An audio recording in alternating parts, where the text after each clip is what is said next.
2051, a Renraku Red Samurai unit had the mark pinned in a Redmond alley, 6 blocks from the Barrens. The target was a courier, slight build, no visible cyberware, no weapon signature on the scanner sweep, standard termination job. The samurai moved in. The courier turned around. That was it. She just turned around, and by the time the first operative processed what he was seeing, the faint iridescence behind her eyes, the way she moved without moving. 3 of his squad were on the ground and the 4th had a shattered ulna. The courier walked out of the alley at a calm pace and was never found. The Red Samurai filed a report. Forensics noted no magical discharge, no spell traces, no summoned spirits. The kills were entirely physical, blunt force, precision strikes, joint manipulation at speeds the combat footage could barely capture. She was an adept, and this was the thing about adepts that corpse, street gangs, and even other awakened learned to fear. They left no magical signature you could track, no astral resonance you could follow, no mana expenditure you could detect. The magic was already inside them. It had always been inside them. What exactly is an adept? Shadowrun distinguishes between several categories of awakened individuals. Full magicians, those who cast spells and bind spirits, project mana outward, bending the world around them through force of will and training. An adept channels mana inward instead, threading magical energy through the body's own biology until the flesh itself becomes the instrument. A human, elf, orc, dwarf, or troll built this way operates at the outer edge of physical possibility, and then past it.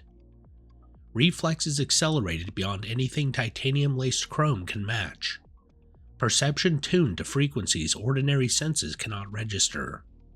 Hands that hit with force that shatters structural steel. An adept does not cast. An adept does not summon. The adept simply is. Cyberware leaves tells, an ECM sweep, a mil-spec scanner, a corporate security rigger running traffic analysis. All of these can flag a street samurai's chrome before he gets through the lobby. An adept walks clean through every sensor. To every scanner, every surveillance system, every corporate threat assessment protocol, she looks like a baseline metahuman until the moment she does not. Adepts are not failed mages. The Awakening gives different individuals different expressions of magical talent, and the Adept's path is not a lesser one. Some traditions hold that Adepts draw on a purer relationship with the mana field precisely because they have no external projection at all. No spells to miscast, no spirits to lose control of. The magic and the mage are one and the same thing. One consequence of this inward orientation is often overlooked by people who have only dealt with full magicians. Adepts do not suffer drain. A mage who overcasts, who pushes past the safe threshold of a spell takes drain damage, stun or physical, as the cost of forcing more mana through their body than it can cleanly handle. And Adept's powers do not work this way. The power point cost is paid once, at the moment the power is committed to the body's architecture, and after that power simply runs. No drain on activation, no damage from sustained use with the specific exception of powers like Attribute Boost, that deliberately push the body beyond its normal operating ceiling. The mana is not channeled in discrete bursts, it lives there permanently. Magic returned to the world on December 24, 2011, the night of the Awakening. The moment the Mayan long count calendar's great cycle aligned and something fundamental shifted in the planet's metaphysical substrate. Dunkelzahn, the great dragon, surfaced through the ice of Cherry Creek Reservoir in Colorado that night, and spent the next 37 hours addressing human cameras in flawless English. The world's governments had no framework for what they were watching, and what followed was decades of improvisation dressed as policy. The first wave of awakened individuals was documented in the months and years following. Unexplained genetic expression, UGE, had already begun producing elves and dwarves among newborns as early as 2011.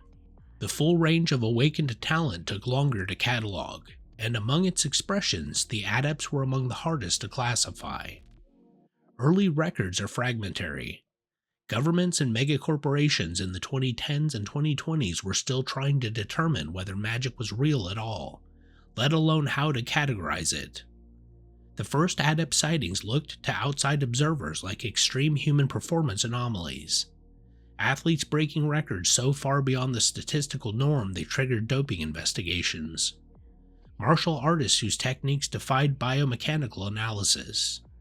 Soldiers who absorbed wounds that should have been fatal and kept moving. It took the development of awakened studies as a discipline, and the slow accumulation of enough reliable data before the distinction between adept and full magician was formalized in taxonomies used by corps, governments, and the research institutions that began forming in the late 2020s and 2030s. The key diagnostic was astral. Full magicians had astral presences immediately obvious to any perceiving awakened. Rich, complex astral signatures attached to their auras. Early adepts had auras too, but the mana red as turned inward, flowing through the body rather than emanating from it. By the 2030s, adepts were documented in every megacorporate security force, every major criminal syndicate, and every sprawl worth naming. Ares macro technology moved early to formalize adept recruitment programs. As technology followed, integrating adept training with their blood magic traditions in ways that produced some genuinely alarming results. The Yakuza's adept warriors had been operating for generations before anyone in the Western corporate world thought to give the phenomenon a name. An adept's abilities are rooted in the magic attribute, the same core stat that determines a full magician's spellcasting force or spirit binding depth. For the adept, the magical attribute translates directly into power points. An adept begins with a number of power points equal to their magic rating. Those points are then spent to purchase and maintain adept powers, the suite of physical and perceptual enhancements channeled through the body. A power point committed to increased reflexes improves reaction time permanently. A power point put into killing hands converts the adept's unarmed strikes into lethal force. Each power converts magical potential into something embodied and permanent, and once committed, it stays committed. Power points are finite, and every power an adept maintains is a permanent draw on that pool. Increase the magic attribute through karma and experience, and the power point pool expands. Lose magic rating through essence loss through the damage inflicted by hostile magical effects targeting the magic attribute directly, and the pool shrinks and powers go dark. Cyberware reduces essence. BioWare also reduces essence, though comparable BioWare items typically carry lower essence costs than their cyberware equivalents, making BioWare the more attractive augmentation choice for adepts who need specific capabilities their power suite cannot provide. Essence loss caps magic rating. An adept who takes any augmentation is negotiating against the very resource that makes the powers possible. Every implant is a calculation between what you gain now and what you lose forever. Many adepts refuse augmentation entirely. Others manage the trade-off with precision, accepting small essence costs for specific advantages while preserving enough magic rating to keep their core powers running. A few, the mystic adepts, balance on both edges at once, and pay a steeper price for it. So what exactly can an adept do? Among the most widely used defensive powers in any adept's arsenal, combat sense adds dice to defense rolls and to surprise tests, representing a preternatural situational awareness that processes threat data before the level of conscious thought. An adept with high-rated combat sense is extremely difficult to surprise, and reacts to incoming attacks before most opponents have finished committing to them, maintaining this advantage even in chaotic multi-opponent environments. Many experienced adepts treat it as foundational, the power that keeps everything else functioning under pressure. Increased reflexes is the cornerstone power for combat-oriented adepts. Increased reflexes adds dice to the initiative pool and increases the number of actions available per combat round, meaning the adept acts multiple times while opponents are still processing their first action. At high ratings, it matches or outpaces the best wired reflex implants available, with the advantage of scaling through magical development rather than topping out at the ceiling synthetic hardware imposes. Combined with combat sense, the Adept not only acts faster than everyone else in the room, but is far harder to hit in the intervals between. Killing Hands. An unarmed strike from an unaugmented metahuman does stun damage. Killing Hands converts the Adept's unarmed damage to physical, the kind that tears flesh, cracks bone, and puts targets down for good. Killing Hands also makes the Adept's unarmed strikes count as magical attacks, allowing them to affect spirits and other astral entities that would normally be immune to mundane physical contact. An Adept with Killing Hands is one of the very few mundane-looking threats that can genuinely harm a free spirit barehanded. Critical Strike amplifies the base damage value of the Adept's unarmed attacks, layering on top of Killing Hands to turn each blow into a potential decisive hit.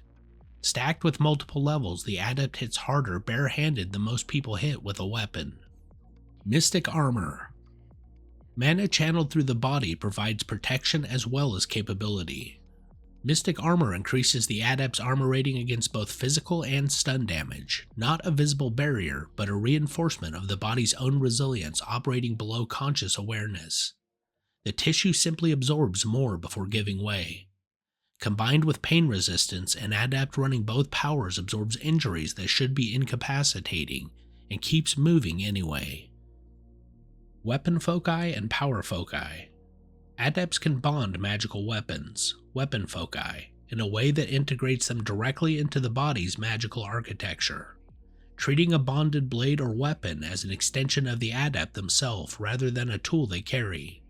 Power foci add their rating as dice to magic-linked tests and are therefore most directly useful to mystic Adepts and full magicians, whose abilities involve active magic-linked rolls.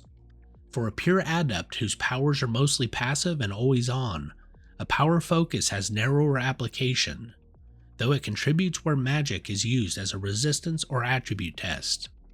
Weapon foci are the more natural focus type for the purely physical Adept.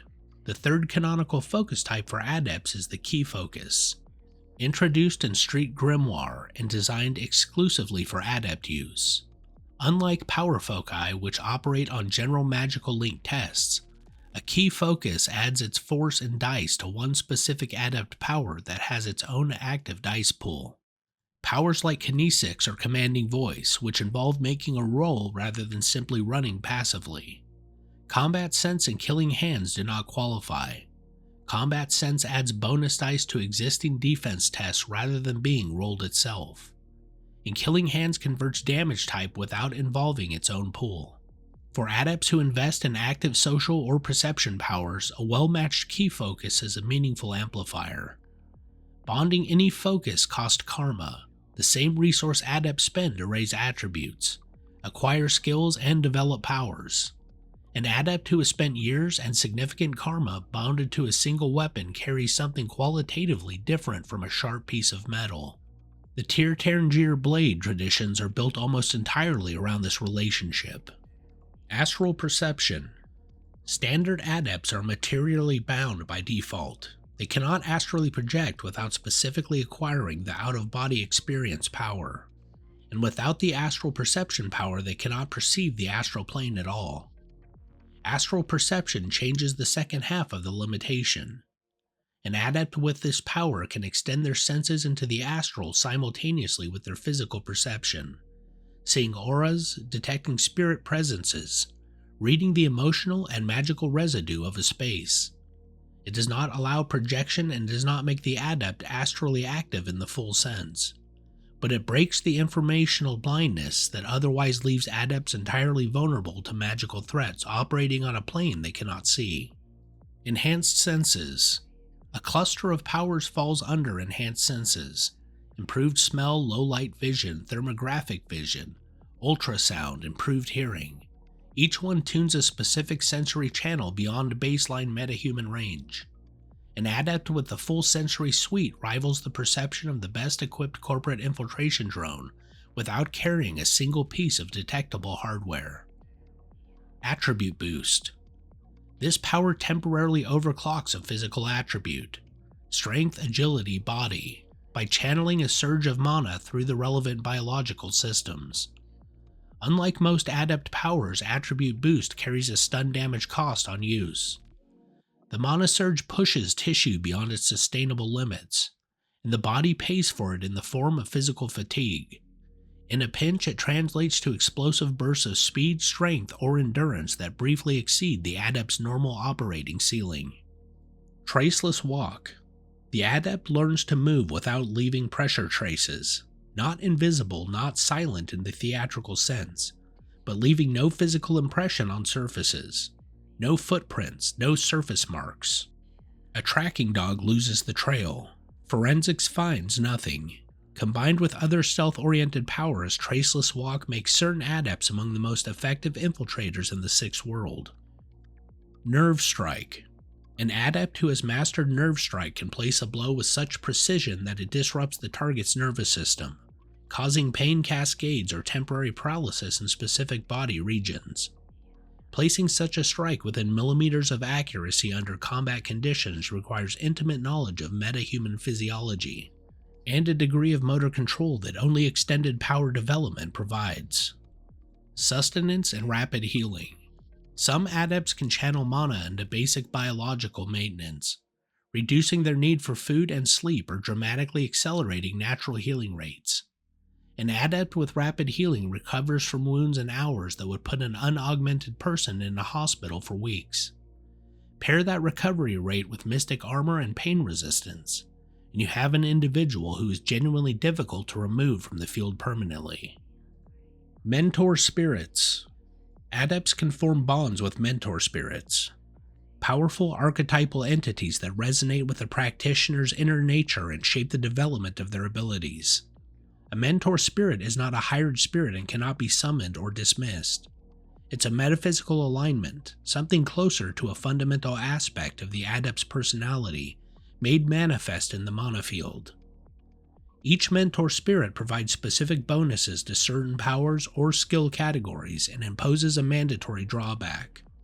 A behavioral tendency, a compulsion, or a situational weakness the Adept cannot simply choose to suppress.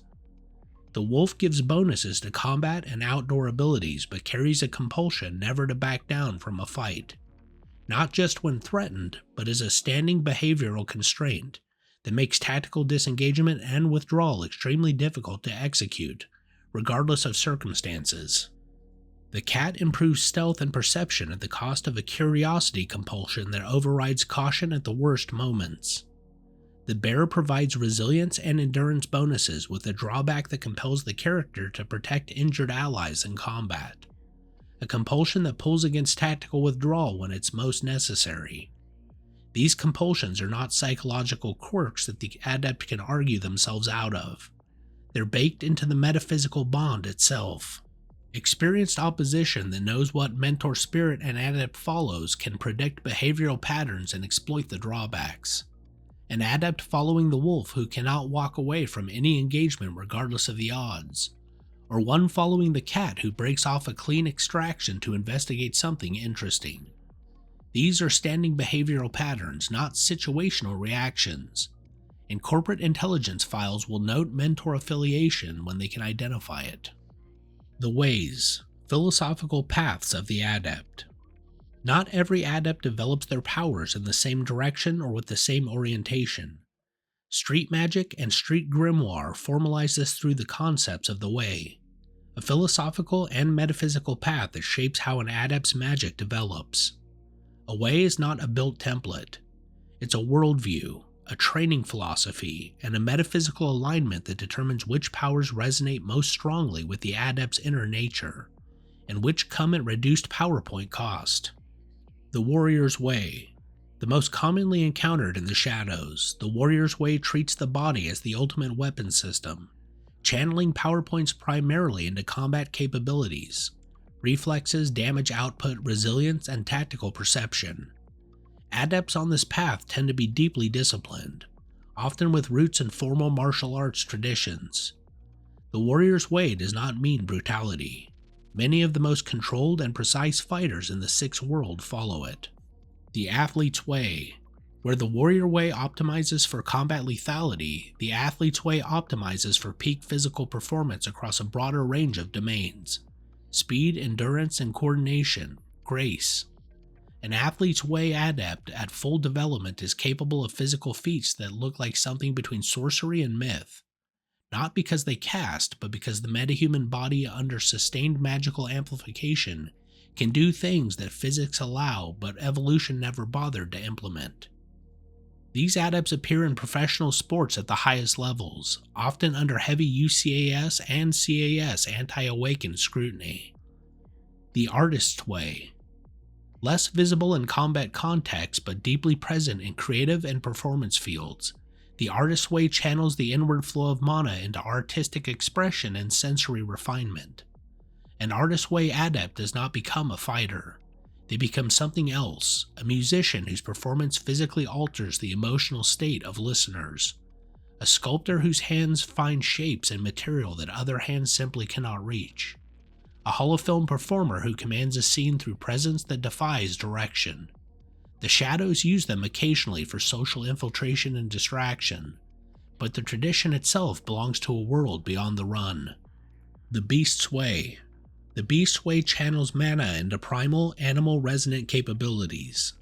Enhanced physical senses beyond even standard enhanced senses powers, heightened aggression and predatory awareness, and a specific affinity for non-sentient spirits and paracritters that give the Beast's Way adept an unusual tactical relationship with the natural and semi-natural world.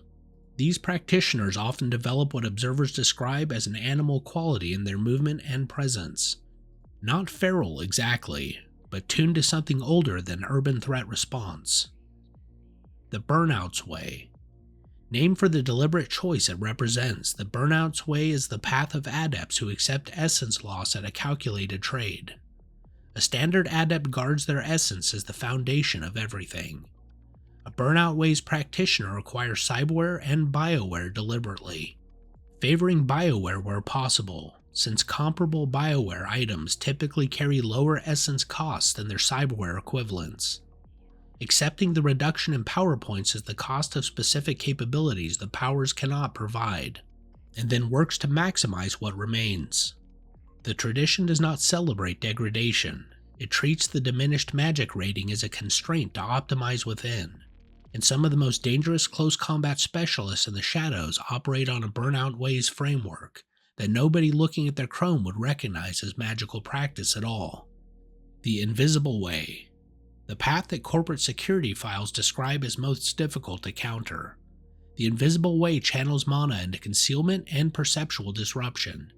Not true invisibility, but the perfection of all physical factors that makes a person visible, audible, trackable, and detectable.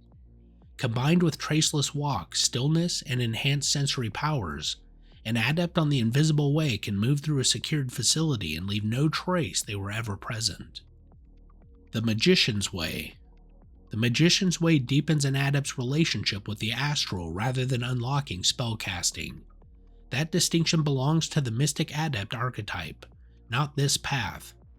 Adepts on the magical way develop powers oriented towards astral perception, clairvoyance, and interaction with magical phenomena that most materially bound adepts cannot access.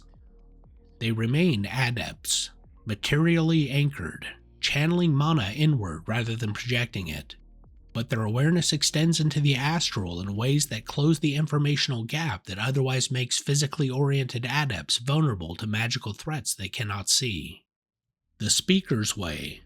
Less celebrated in the shadows but deeply present in political, corporate, and criminal hierarchy contexts, the Speaker's Way channels mana into social and communicative abilities.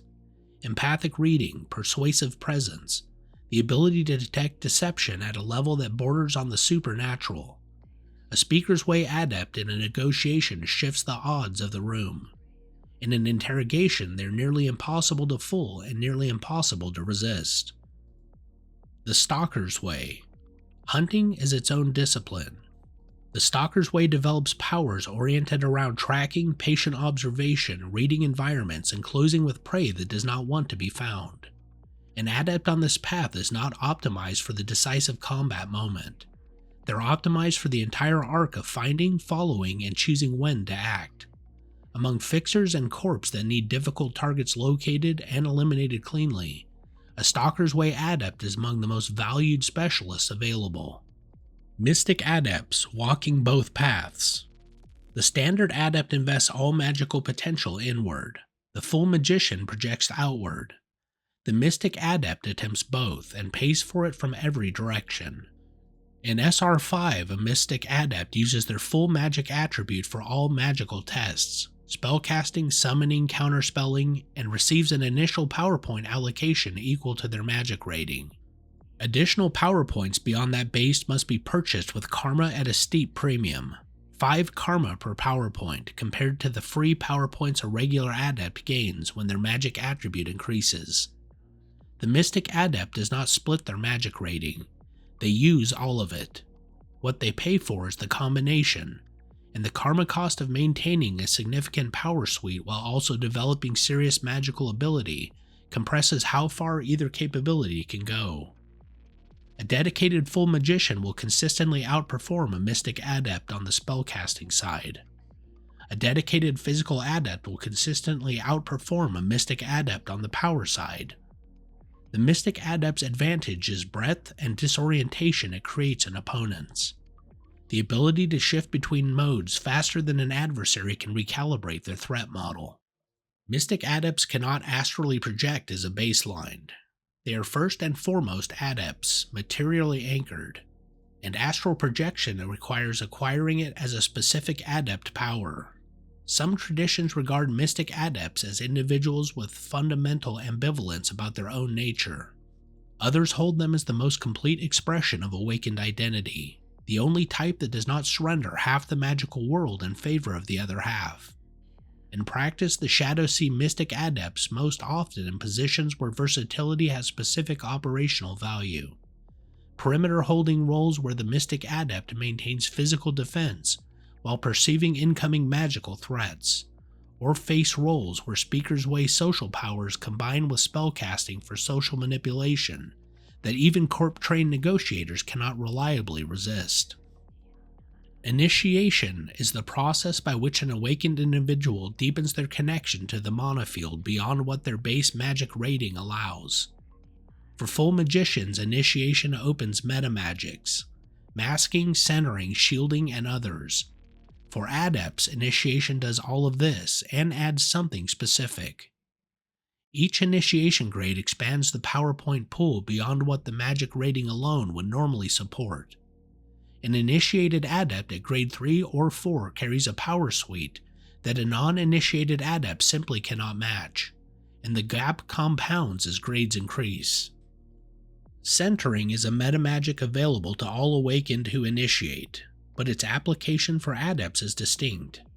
A full Magician uses centering to maintain spell performance under adverse conditions, often anchored to a word, gesture, or ritual action. An Adept uses it to maintain full power functionality, and the anchor technique is physical rather than verbal or ritual. A specific movement, a breath pattern, a sound that Adept produces or focus on. Wounds, sustained combat stress, environmental interference. The centered Adept invokes their techniques to offset the penalties these conditions impose. High-grade centered Adepts perform with unsettling stability under conditions that break unaugmented combatants entirely. Masking. A standard Adept's aura is distinctive to anyone with astral perception, readable, identifiable, and impossible to fake without metamagical technique. Masking allows the Adept to suppress or disguise their astral signature. In a corp facility with awakened security staff, this is the difference between moving through a corridor and triggering an immediate alarm. For an Adept working against awakened opponents who might recognize their specific aura signature from a previous encounter, masking provides cover that no physical disguise can match. Adept-specific metamagics. Street Magic and Street Grimoire introduce metamagic specific to the Adept path.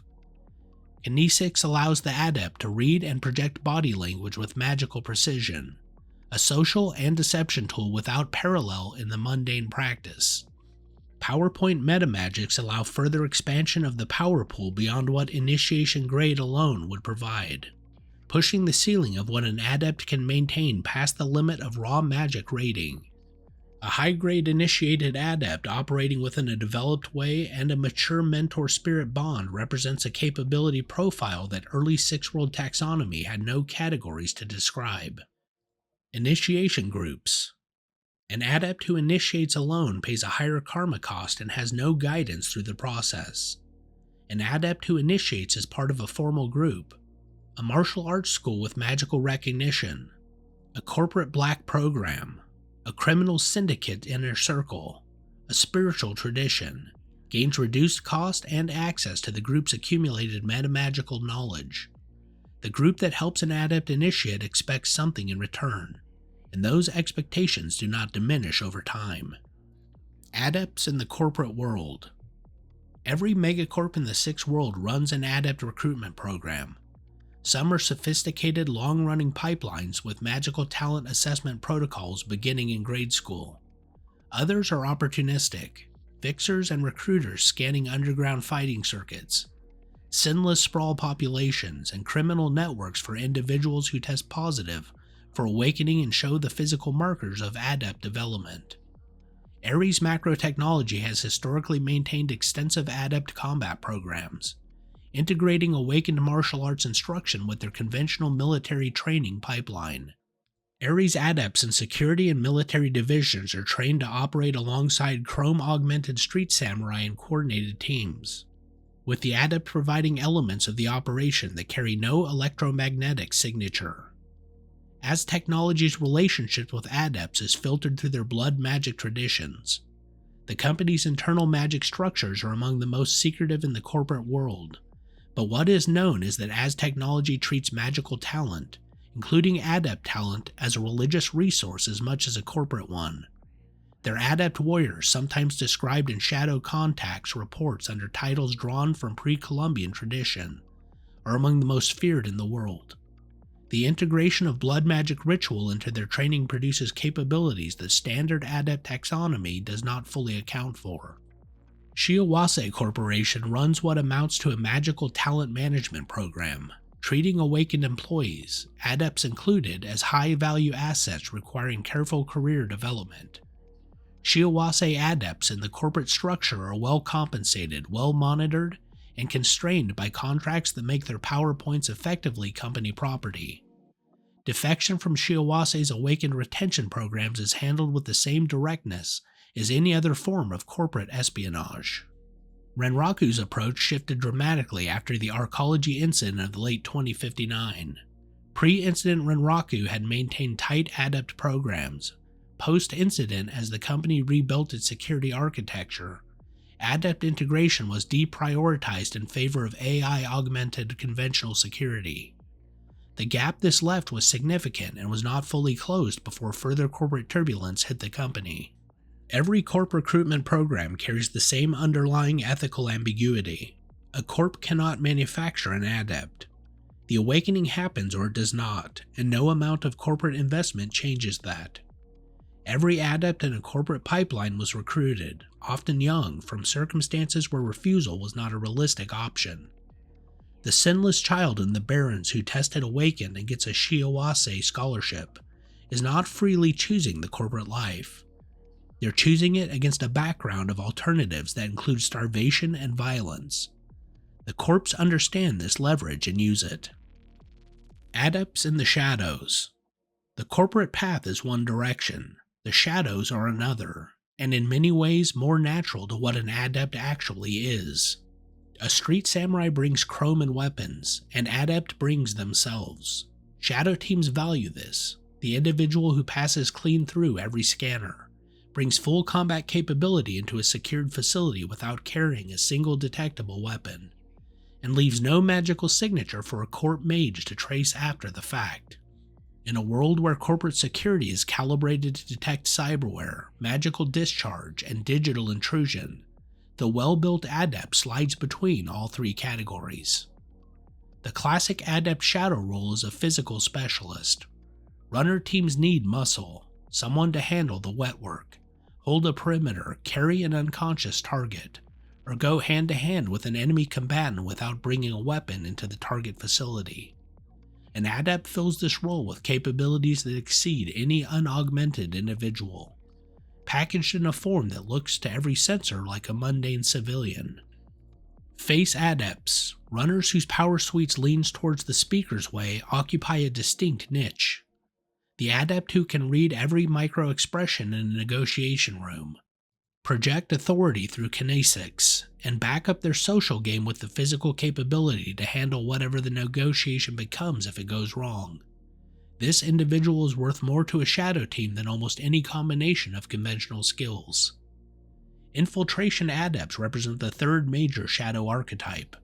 Built around the Invisible Way and the Stalker's Way, these runners specialize in entry and extraction, getting into places that should be inaccessible and getting out again without leaving evidence.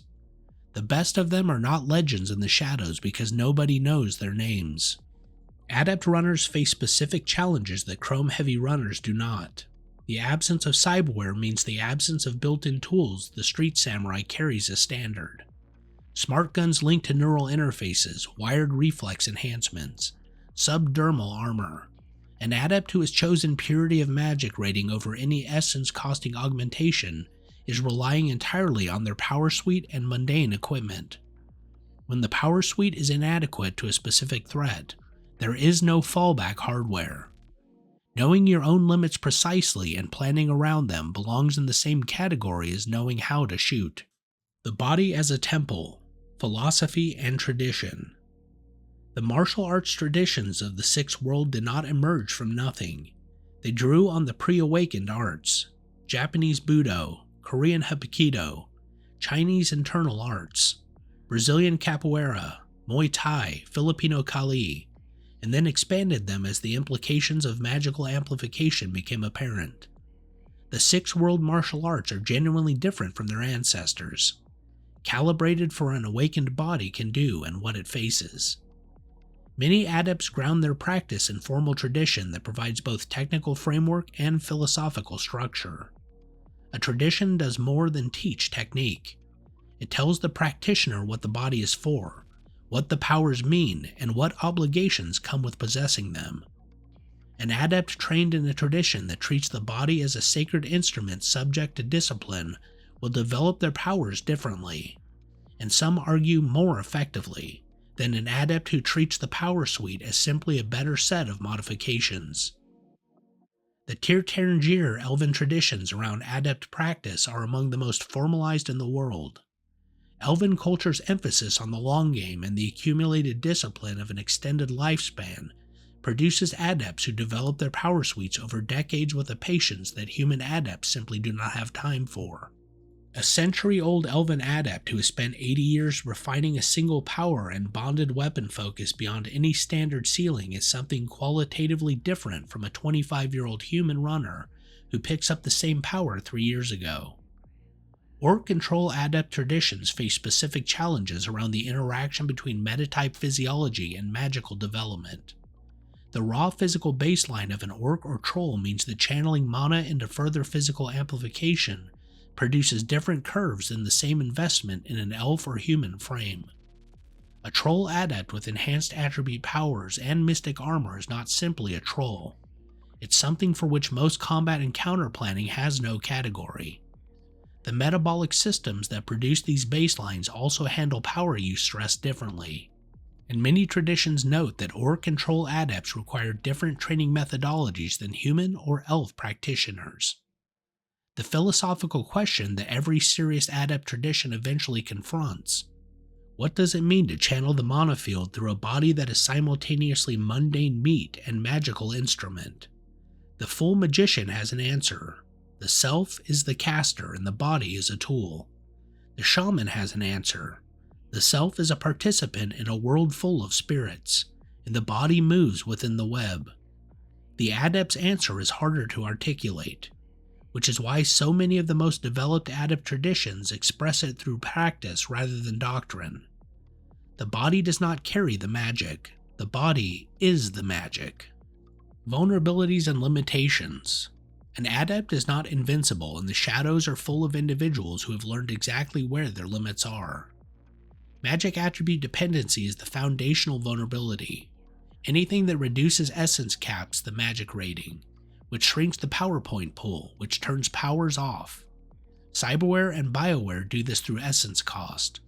Hostile magical effects can target the magic attribute directly, and permanent magic loss from sustained assault by high-force magical attacks is a real operational risk for adepts who fight in environments where those attacks are common. Some experienced adepts carry permanent power point deficits from old battles that no karma expenditure can fully repair. Mana voids and mana disrupting environments suppress all magical effects, including adept powers. An anti-magic zone strips an adept of their entire capability suite and leaves them as an above-average but no longer supernaturally capable individual. Corporate security that knows it is dealing with awakened opposition will sometimes deploy these environments specifically, and an adept who is not planned for this contingency is in serious trouble. An adept without astral projection is informationally blind to the astral plane, and since acquiring the out-of-body experience power costs power points most combat build adepts do not spend, the vast majority operate with no astral awareness at all. A full magician who understands this can operate through astral space against an adept without the adept being able to perceive or respond directly. The adept can only react to physical effects of whatever the magician does, by which point initiative has already been surrendered. For physically oriented adepts who have not invested in astral perception, clever magical opposition will find this gap. The finite power point pool means that an adept who is built heavily in one direction is vulnerable in another. A combat-optimized adept with minimal investment in social or sensory powers can be outmaneuvered by situations that do not call for violence. An infiltration adept with minimal combat investment who gets cornered is in serious trouble.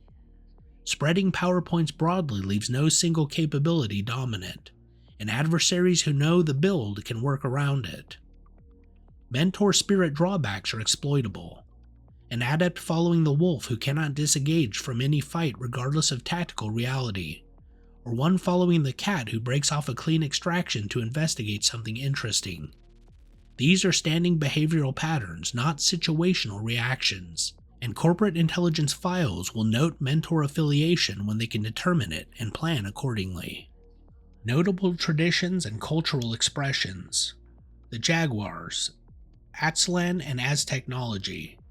The Jaguar Knights of the Aztlan state and their corporate equivalents within Aztechnology's security apparatus represent one of the oldest continuous adept traditions in the Sixth World. Drawing on pre-Columbian warrior elite traditions that the Awakened effectively confirmed as metaphysically grounded, Aztlan's Jaguar warriors blend adept physical capabilities with blood magic rituals in ways that outside observers find difficult to categorize. Their powers develop through blood covenant as much as through training, and the resulting capability profile does not map cleanly to standard adept taxonomy. Tir Tairngir Blade Masters. The elven nation of Tir Tairngir maintained an internal martial tradition for its awakened warrior class that emphasized the blade as both physical instrument and magical conduit. Blade Master adepts channel power points and karma into deep weapon focus attunement, treating a bonded blade as an extension of the body rather than a tool that the body carries.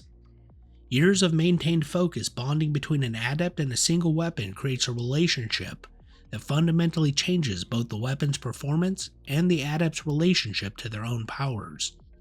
The tradition has survived the political turbulence surrounding Tir Tairngir's various governance crises, partly because the relevant practitioners are not the sort of people states successfully coerce.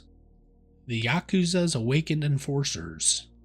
Japan's criminal syndicates had adept warriors generations before the Western corps built formal programs around the concept. The Yakuza Awakened Enforcer tradition does not have a single formal name or a unified doctrine. It varies by clan and lineage, but it shares certain characteristics across all its expressions. Deep commitment to specific weapon disciplines, long training periods, and an integration of adept practice with the broader honor codes of organized crime that creates practitioners for whom the power and the obligation are inseparable. A Yakuza adept is not a contractor.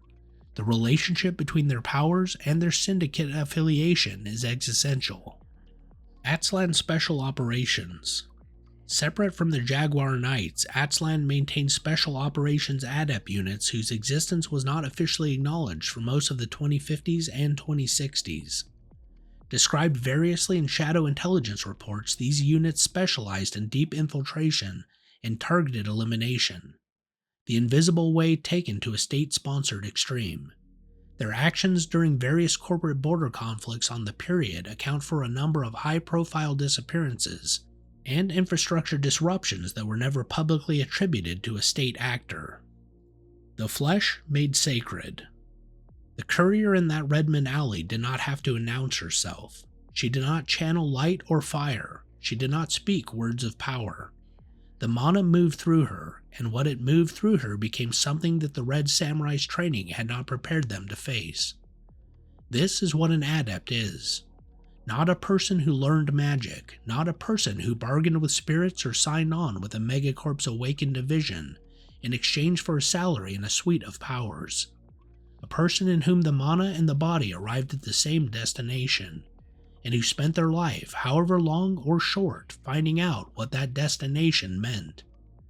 The sixth world is full of chrome, full of mana, full of corporate violence and sprawl desperation and the endless negotiation between what people are and what the world is trying to make them. In the middle of all that, the adept walks clean through every scanner. No signature, no discharge, no trace. Just the body moving and the magic that is the body moving with it. And whoever thought they had that under control finds out very quickly that they did not.